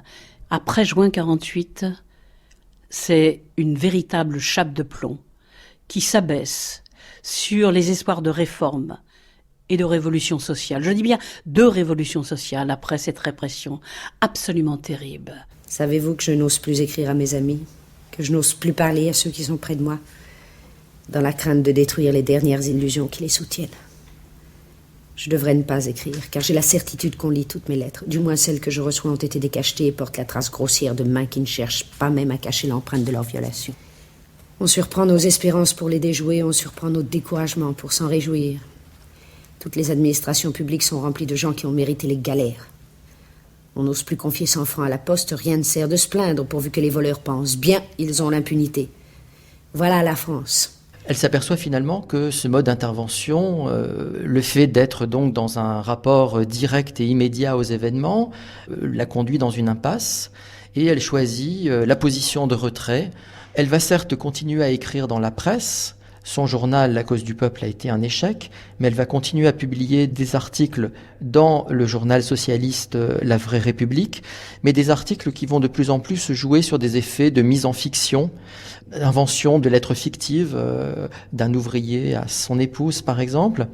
Et elle va utiliser ce mode indirect, ce jeu de fictionnalisation et de fausses lettres, pour essayer de continuer à mener la réflexion politique, mais à distance, donc n'être plus dans une action directe, dans une participation au pouvoir politique, mais être plutôt dans une position de distance, de retrait et de réflexion. C'est à partir de ce moment-là qu'elle va commencer à développer l'image bien connue de la bonne dame de Nohant.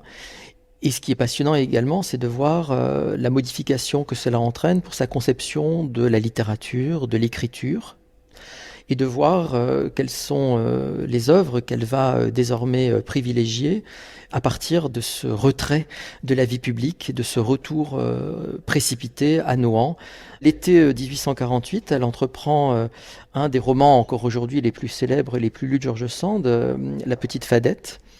Et elle va, à propos de La Petite Fadette, expliquer comment elle choisit de retourner à ses moutons, et de cultiver finalement ce genre de la pastorale romantique. Retour à quelque chose qui appartenait déjà à la première partie de sa carrière, mais elle va désormais cultiver ce genre rustique comme une volonté, dit-elle, de retrouver le grand air, de retrouver la nature, de retrouver une sorte de paix et de célébrer également, de façon très rousseauiste, une bonté dont les campagnes seraient le lieu de conservation. Sainte-Beuve, causerie du lundi. Oh, la maussade légende que celle du gouvernement provisoire. Nous voilà tout de bon revenus au champ. George Sand, homme politique, est une fable qui n'a jamais existé. Nous possédons plus que jamais dans Madame Sand le peintre du cœur, le romancier et la bergère. De tout temps, Madame Sand avait aimé à nous peindre sa contrée natale. Elle nous l'avait montré dans Valentine, dans André, en Saint-Endroit. Mais ce n'est plus ici par intervalles et par échappées, comme pour faire décoration à d'autres scènes, qu'elle nous découpe le paysage. C'est la vie rustique en elle-même qu'elle embrasse.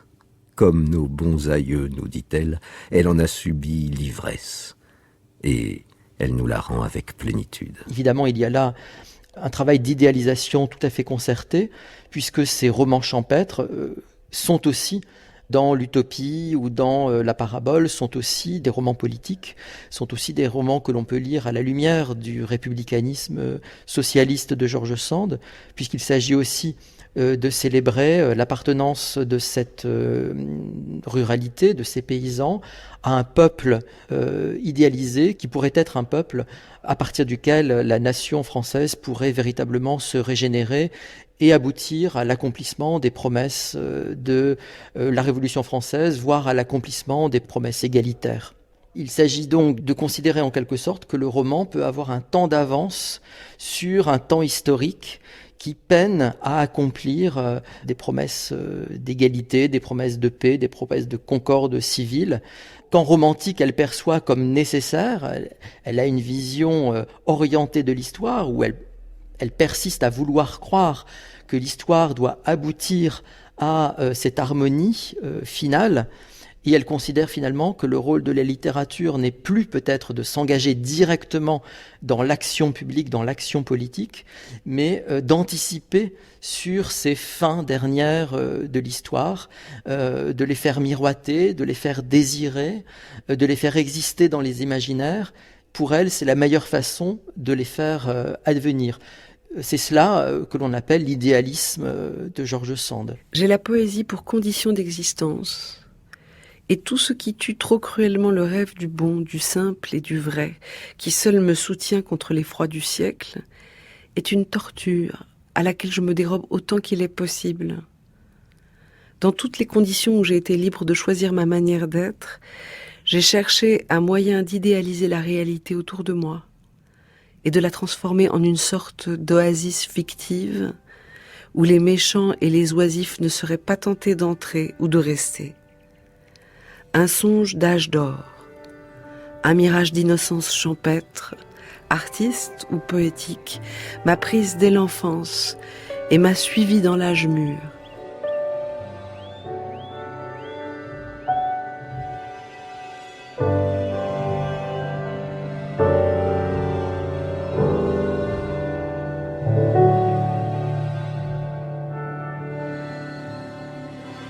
Elle se retire de la politique active, mais effectivement, après 1848 et même après 1851 et le coup d'État, elle est très présente.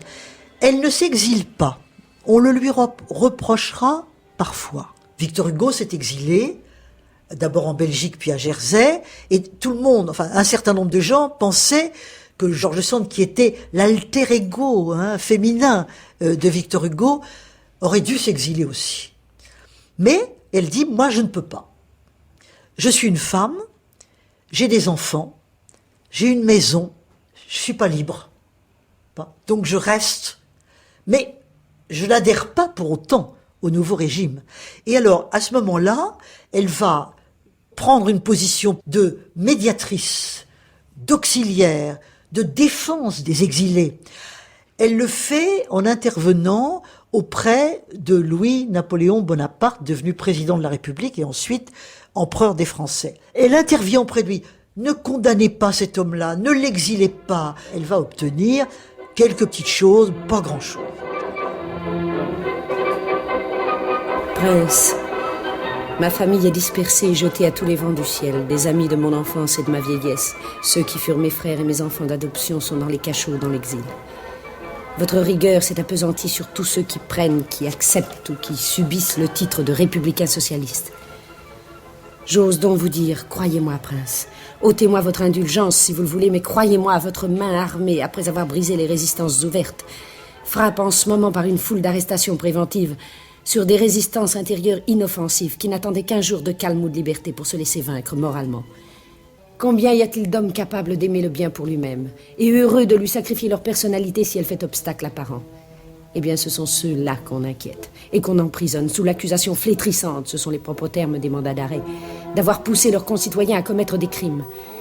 Les uns furent étourdis, stupéfaits de cette accusation inouïe. Les autres vont se livrer d'eux-mêmes, demandant à être publiquement justifiés. Mais où la rigueur s'arrêtera-t-elle? En fait, le pouvoir va considérer qu'elle est dangereuse, qu'il faut la tenir à l'écart. Son courrier est décacheté par la poste, elle le sait. Elle est très espionnée, elle est suspectée. Elle ne retrouvera une totale liberté que véritablement dans les années 1855, 56, 57, quand le pouvoir va évoluer vers un peu plus de libéralisme. 1849, La Petite Fadette. 1851, Le Château des Désertes, Monsieur Rousset. 1852, Montrevêche. 1853, La Filleule, Les Maîtres Sonneurs, Adriani. 1855, Histoire de ma vie, tome 1. 1857, La Daniela, Les Dames Vertes, Légende rustique, Les Amours de l'âge d'or. 1858, Les Beaux Messieurs du Bois Doré. 1859, L'Homme de 1860, neige, Constance Verrier, La Ville Noire, Le Marquis de Villemer.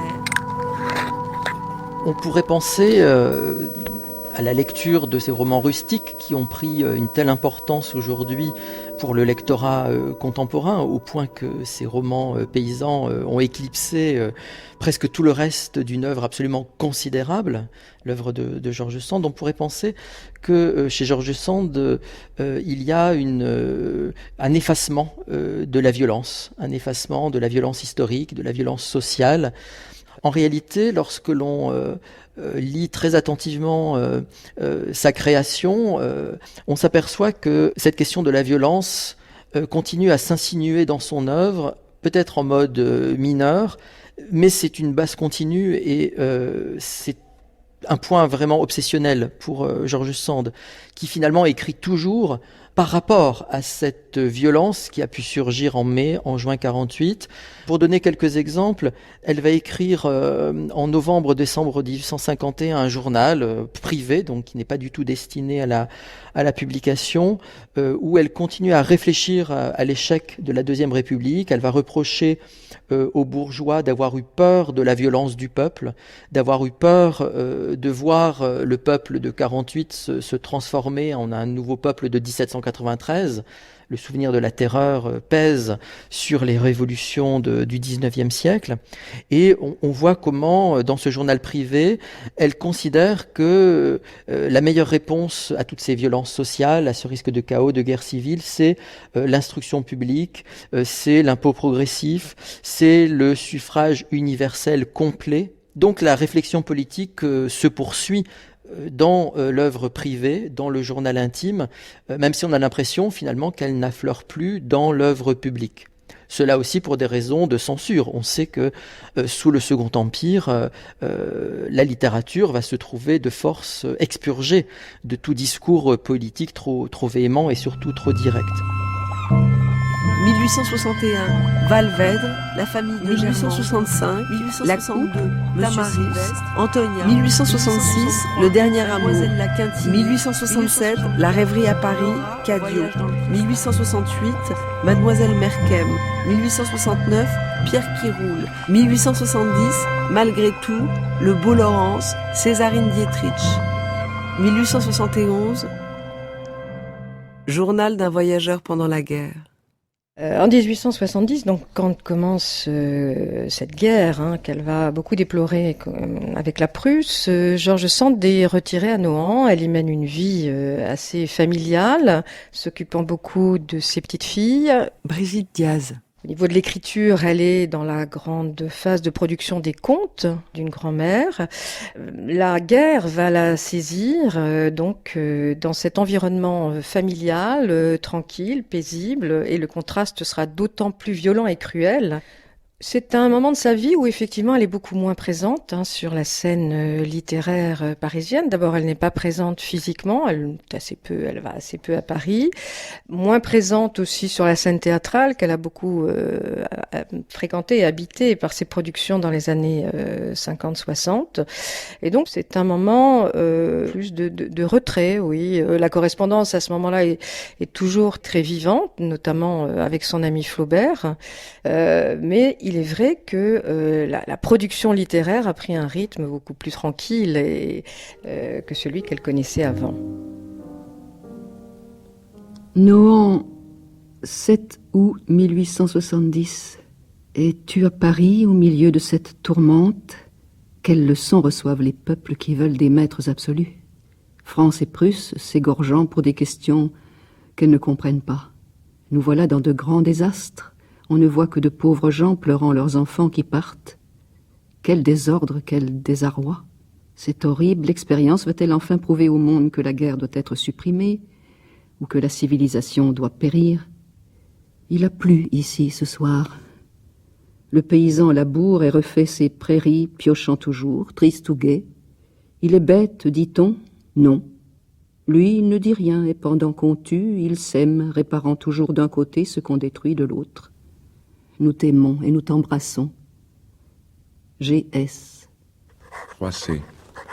10 septembre 1870. Cher maître, nous voilà au fond de l'abîme. Une paix honteuse ne sera peut-être pas acceptée. Les Prussiens veulent détruire Paris. C'est leur rêve. Je meurs de chagrin. Et vous m'affligez, vous, avec votre enthousiasme pour la République. Au moment où nous sommes vaincus par le positivisme le plus net, comment pouvez-vous croire encore à des fantômes? Notez que je la défends, cette pauvre République. Mais je n'y crois pas. Ce sont comme des cataractes, des fleuves, des océans de tristesse qui déferlent sur moi. Il n'est pas possible de souffrir davantage. Par moments, j'ai peur de devenir fou. Adieu, cher maître. Et surtout, ne me consolez pas. Je me sens le cœur desséché. Je deviens bête et méchant. À vous, encore. Ces événements vont effectivement la faire revenir, alors non pas je dirais physiquement, ni même dans un premier temps symboliquement par une présence par exemple dans la presse, mais vont la faire revenir quand même dans cet environnement politique. D'ailleurs, elle le dit dans son journal d'un voyageur, toutes les autres activités intellectuelles ou personnelles s'arrêtent brutalement parce que il n'est plus question de continuer à écrire des romans, des contes, il n'est plus question de continuer aussi à herboriser, il n'est plus question même d'être heureux en famille. Effectivement, c'est une grande fracture dans sa vie qui était, elle le dit, par ailleurs à ses correspondants, à ce moment-là assez heureuse, assez tranquille, matériellement très confortable. Mais tout ça s'arrête et la politique va finalement s'imposer dans toutes ces sphères d'écriture qui sont à l'époque le journal, donc le journal d'un voyageur pendant la guerre, la correspondance privée où il n'est plus question que de la guerre et ensuite bien sûr des événements de la Commune. Nohant, 28 avril 1871. Non, certes, je ne t'oublie pas. Je suis triste, triste, c'est-à-dire que je m'étourdis, que je regarde le printemps, que je m'occupe. Pour moi, l'ignoble expérience que Paris essaie ou subit ne prouve rien contre les lois de l'éternelle progression des hommes et des choses. Ce n'est pas là ce qui me rend triste. Quand un arbre est mort, il faut en planter deux. On plaint un oisillon tombé du nid, comment ne pas plaindre une masse de conscience tombée dans la boue?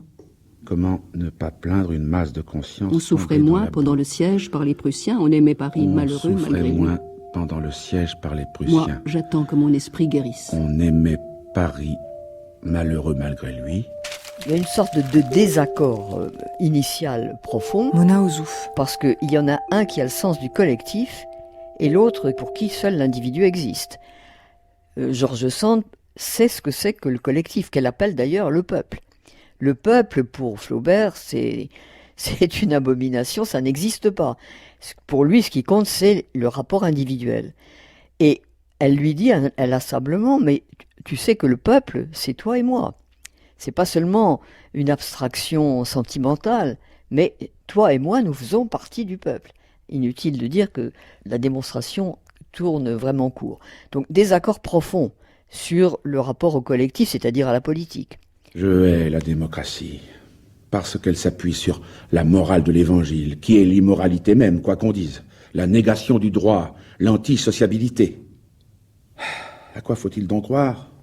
Notre salut n'est maintenant que dans une aristocratie légitime.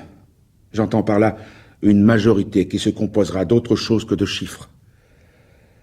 Votre vieux G.F. À partir du dialogue avec Flaubert, et le dialogue avec Flaubert entre 70, 71, 72 tourne essentiellement autour des événements politiques, de la guerre. Ils ont tous les deux, pour des raisons idéologiques d'ailleurs assez diverses, une même répulsion non seulement à l'égard de la guerre comme barbarie absolue et comme pour Flaubert comme victoire de la bêtise absolue, et contre la Commune, alors là aussi pour des raisons idéologiques diverses.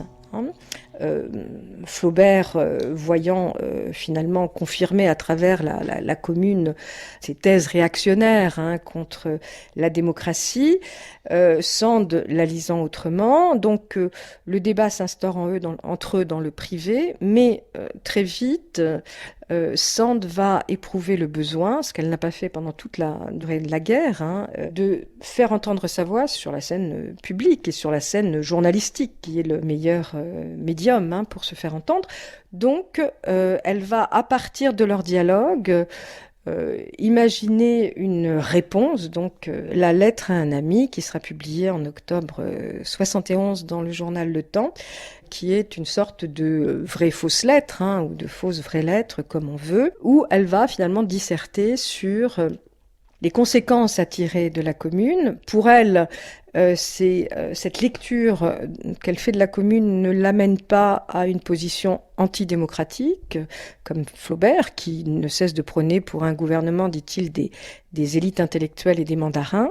Elle récuse cette lecture réactionnaire et elle va essayer de proposer des éléments de réflexion pour quelque chose qui serait une nouvelle démocratie républicaine, qu'elle rend publique, et il y a là quand même une sorte de stratégie de communication.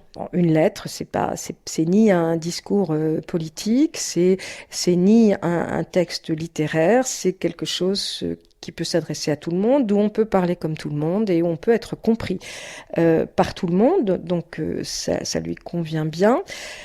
C'est une forme aussi, je dirais, qui n'est pas dogmatique, où la pensée peut progresser dans le dialogue, sans être figée dans des postures théoriques, dogmatiques, raides. Ça permet de penser. Finalement, la lettre, c'est un outil d'expression qui permet une pensée dynamique. Croisset, 11 juin 1871. Cher maître, j'arrive de Paris et je ne sais à qui parler. J'étouffe.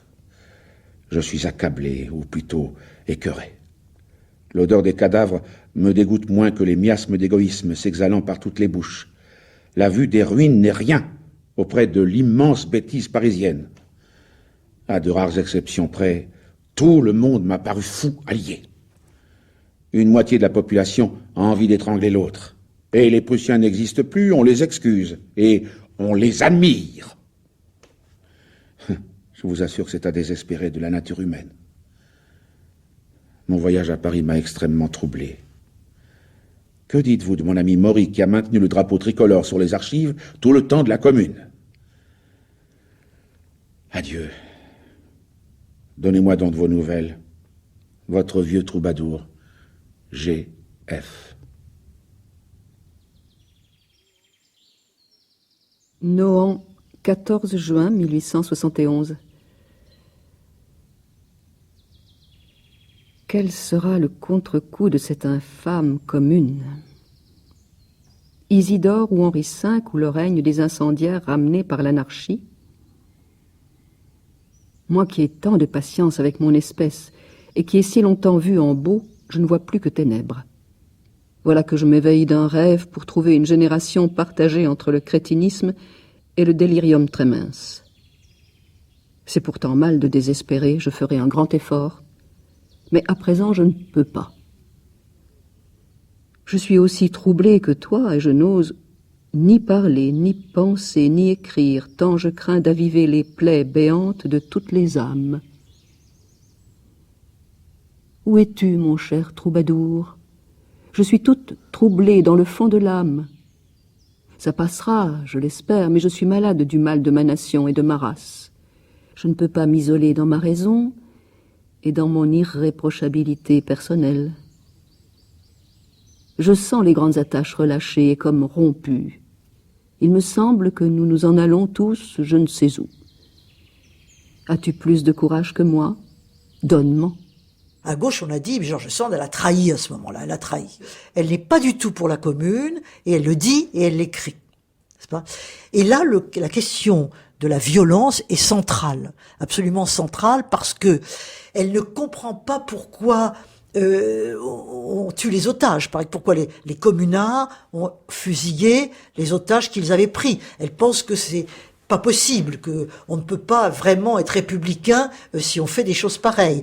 Et puis quand il y a les incendies de Paris, probablement allumés, on ne sait pas trop, ça a été allumé par les communards qui étaient en pleine recul par rapport aux armées versaillaises, et probablement aussi par les armées versaillaises qui voulaient faire endosser aux communards l'incendie de Paris. Donc c'est très obscur.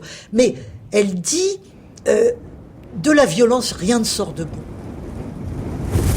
C'était en février 1871, fin février. Sur le boulevard Saint-Michel, je rencontre Vermersch. Comme tout le monde, il porte en uniforme, une vareuse d'aide-major. Bras dessous, nous descendons le boulevard. Un bataillon passe, chantant la Marseillaise, que la foule reprend en chœur.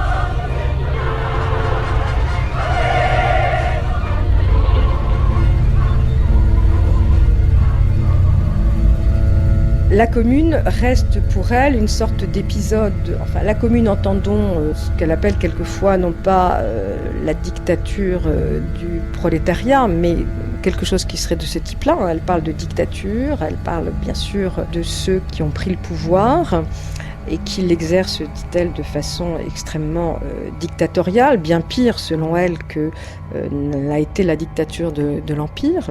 Elle va complètement, comme beaucoup d'intellectuels de son temps, juger que finalement c'est une sorte de dérapage, cette commune de Paris, et surtout bien sûr la violence qu'elle a suscitée et qu'elle a subie durant la semaine sanglante, que finalement ça n'était que l'action d'imposteurs, de fanatiques. Elle parle aussi de terroristes qui se sont emparés du pouvoir et qui ont trompé le peuple. Sa lecture, c'est que le peuple de Paris, pour lequel elle professe, dit-elle, une sorte d'amour quasi inconditionnel, s'est trouvé dupé par ces fanatiques qui l'ont un peu enrôlé de force et qui l'ont amené dans cette situation sans issue qu'a été pour elle la commune. Les communards, c'est les mots qui reviennent le plus souvent dans ses agendas. Alors il faut avoir quand même cette réserve que les agendas sont des textes absolument privés, qui ne sont pas du tout destinés à la publication, et elle ne parle pas de la même façon dans les textes qui peuvent être rendus publics, mais dans ces agendas, elle parle des communards comme de brigands, des assassins, finalement, qui n'ont aucune réflexion politique, qui n'ont aucune vision à long terme, si ce n'est d'instaurer, finalement, la dictature du prolétariat. Elle voit les choses de très loin, et puis elle le voit aussi d'un point de vue idéologique, qui est le sien quand même, et qui est peut-être assez étroit à ce moment-là, et qui est celui finalement des gens de sa classe intellectuelle aussi, et il faut le dire, c'est bien connu de la plupart des écrivains qu'on a l'habitude d'aduler aujourd'hui, Flaubert, Sand, Zola, Gautier, vont tous avoir en quelque sorte cette attitude de décrit absolu à l'égard de ce gouvernement du peuple par lui-même.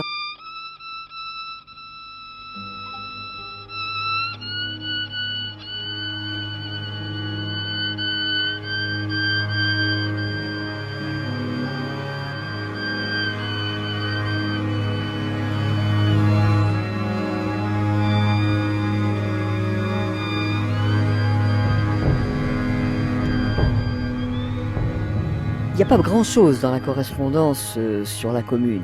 Il n'y a pas un récit de la commune, il y a simplement une sorte d'horreur partagée pour ce qui s'est passé, pour la barbarie générale.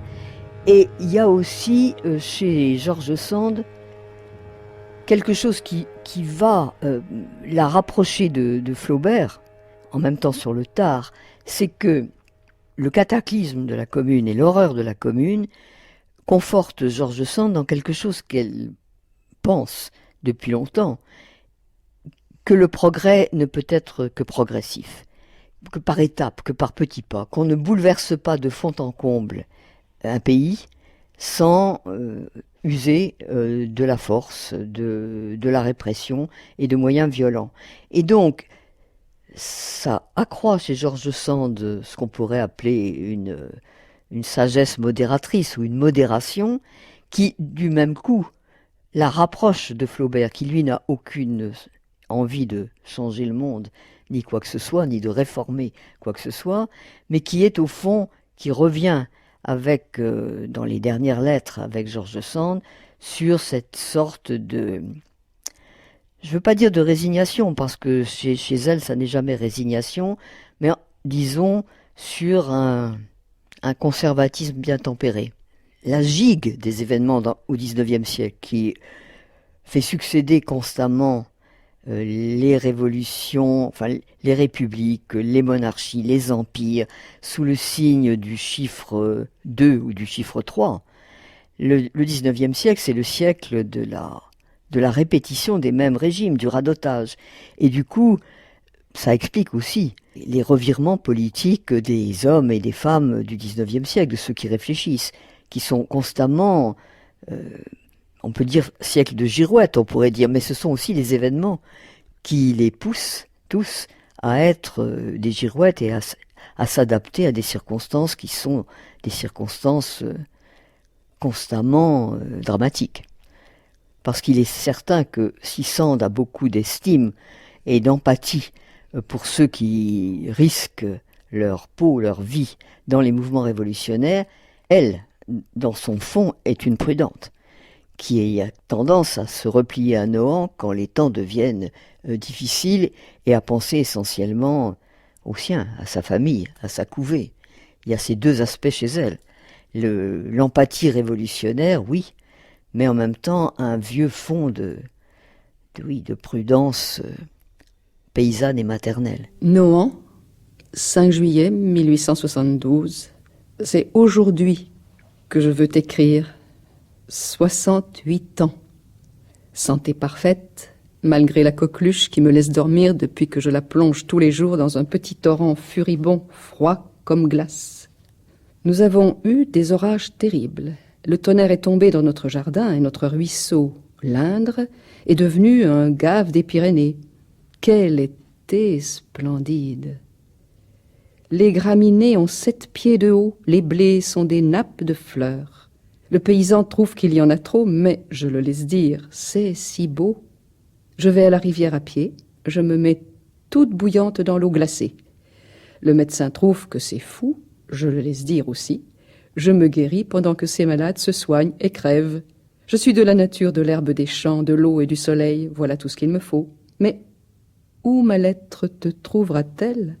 George Sand a toujours dit « Je suis resté rouge dans mon cœur ». C'est parce qu'il voulait dire je suis toujours socialiste, je suis toujours pour vraiment l'égalité sociale et ce qu'il faut pour arriver à l'égalité sociale.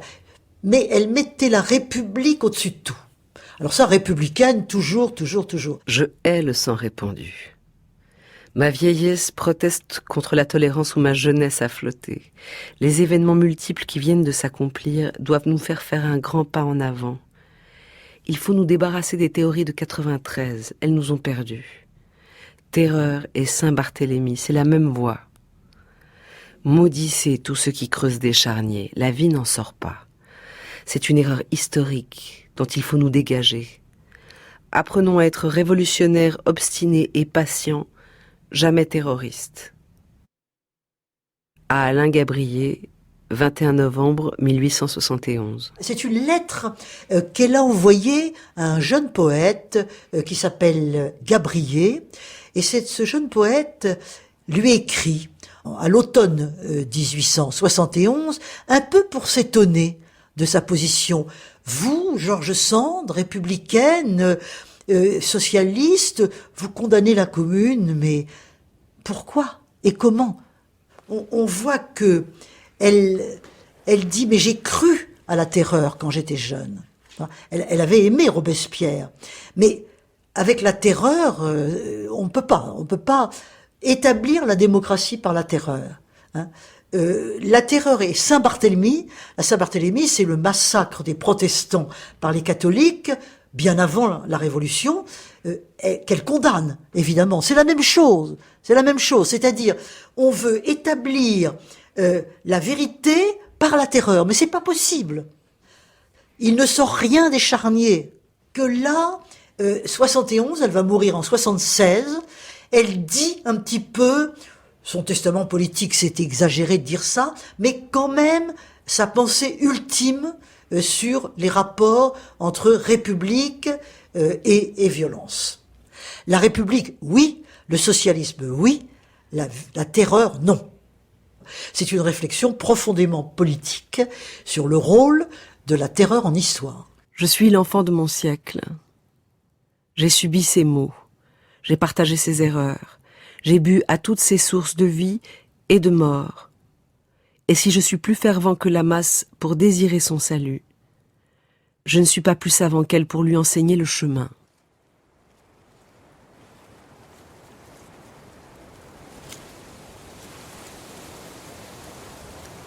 Je pleure une morte et je salue une immortelle. Je l'ai aimée, je l'ai admirée, je l'ai vénérée. Aujourd'hui, dans l'auguste sérénité de la mort, je la contemple. Je la félicite parce que ce qu'elle a fait est grand, et je la remercie parce que ce qu'elle a fait est bon. Je me souviens d'un jour où je lui ai écrit « Je vous remercie d'être une si grande âme ». Est-ce que nous l'avons perdue? Non. George Sand était une idée. Elle est hors de la chair, la voilà libre. Elle est morte, la voilà vivante. George Sand a dans notre temps une place unique. D'autres sont les grands hommes, elle est la grande femme. Dans ce siècle qui a pour loi d'achever la Révolution française et de commencer la Révolution humaine, l'égalité des sexes faisant partie de l'égalité des hommes, une grande femme était nécessaire. Elle a été un grand cœur comme Barbès, un grand esprit comme Balzac, une grande âme comme Lamartine. Elle en avait la lyre. Dans cette époque où Garibaldi a fait des prodiges, elle a fait des chefs-d'œuvre. Ce qui caractérise leur puissance, c'est leur bonté. George Sand était bonne. Aussi a-t-elle été haïe. L'admiration a une doublure, la haine, qui est couronnée et lapidée. C'est une loi, et la bassesse des insultes prend mesure sur la grandeur des acclamations. Les êtres comme George Sand sont des bienfaiteurs publics. Ils passent, et à peine ont-ils passé, que l'on voit à leur place, qui semblait vide, surgir une réalisation nouvelle du progrès. Chaque fois que meurt une de ces puissantes créatures humaines, nous entendons un immense bruit d'ailes. Quelque chose s'en va, quelque chose survient. Victor Hugo, Éloge funèbre de George Sand.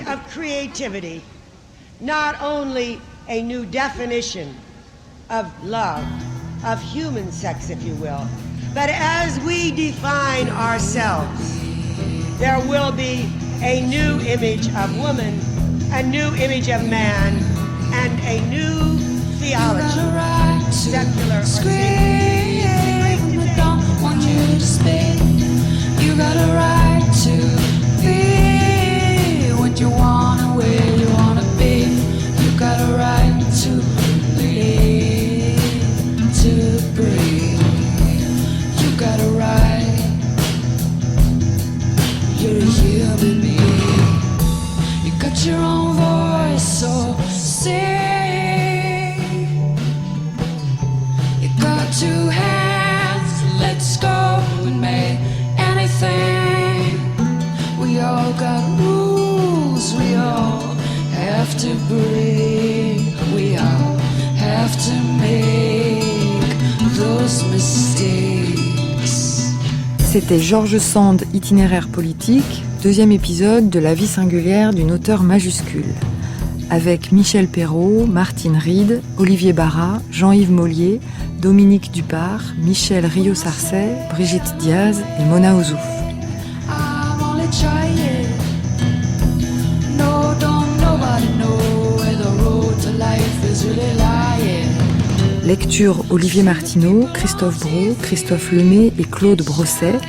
Et pour les textes de George Sand, Sarah Chaumette et extrait Ina avec les voix de Juliette Gréco, Emmanuel Riva et Madeleine Robinson. Can't you see you got your hand on the advantages? You can stand to manage your damages. Documentation Anne-Lise Signoret, Antoine Villoz et Mathieu Roger-Lacan. Archivina Catherine Louboutin et Amélie Briand-Lejeune. Un grand merci à Claire Le Guillou. Mixage Manuel Couturier. Une émission de Delphine Saltel et Anne Pérez. Informations, bibliographie et références sur la page de l'émission franceculture.fr. Anywhere, anything. You got a right, you got a right. You're a human being. You're a human being. You're a human being. You're a human being.